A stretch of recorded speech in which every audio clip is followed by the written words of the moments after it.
जय श्री राम सभी किसान साथियों को। ये है अब हमारे चने की कंडीशन, जिसमें कि लगभग 2 से 3 दिन बाद इसकी कटाई करवाना पड़ेगी।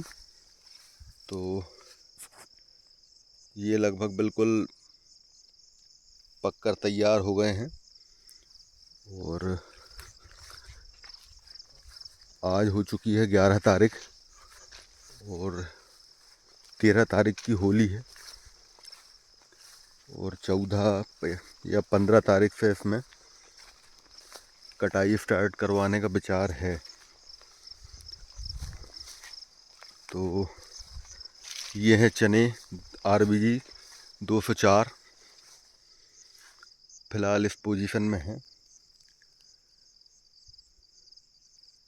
कहीं कहीं अभी हरे भी हैं जहाँ पेड़ की छाएं हैं और बाकी लगभग 3 से 4 दिन में कटाई के लिए तैयार हो जाएंगे।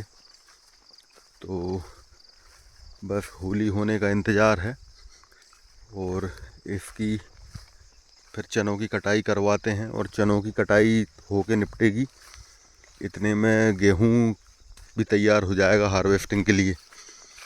ये हमने पन्नी लगाई हैं, कुछ लाइट लगाए हैं जो रात में जलते हैं सूअरों से बचाव के लिए, क्योंकि सूअरों ने हमारे यहाँ काफ़ी आतंक मचा के रखा है। इस बार गन्ना कट चुका है, गन्ने में रहने वाले सूअर कुछ गेहूं में भी नुकसान कर रहे हैं। गेहूं में तो खैर उतना नुकसान नहीं किया, उससे ज़्यादा उन्होंने चनों में ज़्यादा नुकसान कर रहे हैं। और ये जो चना है ये है RBG 202, जहाँ से अभी अपन निकल के आए हैं उस तरफ है RBG 204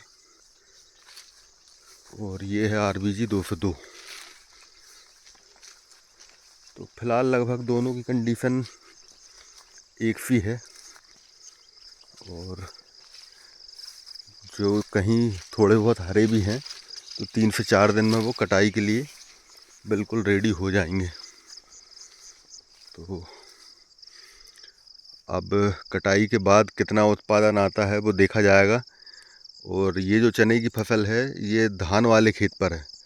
धान वाले खेत में चनों को सूखे में बोया गया था और इसमें पेंडीमिथलिन और इमेजिथापर का जो कॉम्बिनेशन आता है बेलर 32, उसको डाल के फिर पानी लगाया गया था। तो इसमें कचरा तो कहीं भी बिल्कुल भी नहीं है और जिन लोगों ने बेलर 32 नहीं डाली थी उनके खेतों में काफ़ी कचरा है।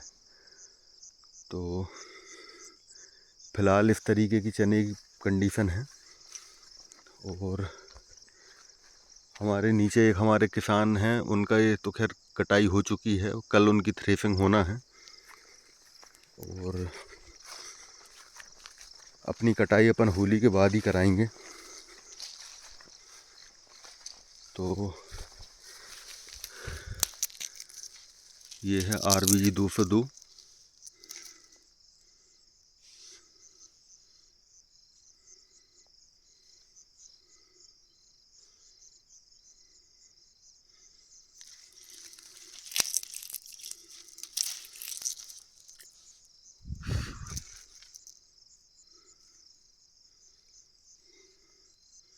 इस तरीके का चना निकल रहा है और चने हालांकि इस बार हमने लगाए, पर कुल मिला के गेहूं की अपेक्षा चने की खेती थोड़ी रिस्की है।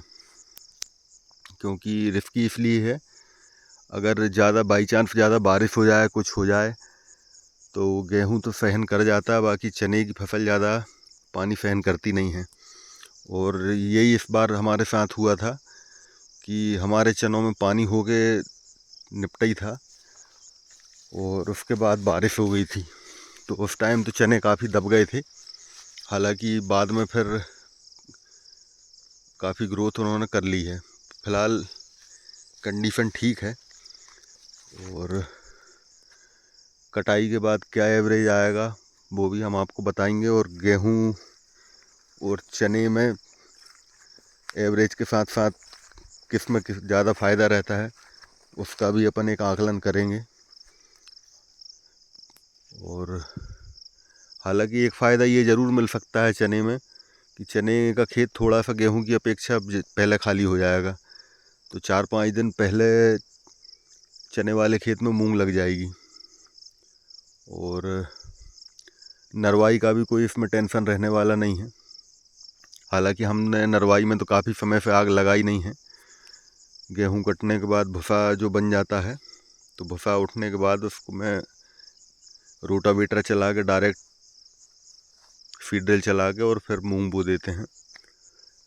तो नरवाई में तो आग हमने काफ़ी समय से नहीं लगाई और लगाना भी नहीं चाहिए। तो इस तरीके के हमारे चने हैं और अब करवाते हैं कटाई इसकी होली के बाद में, और क्या एवरेज आएगा वो हम आपको बताएंगे। धन्यवाद।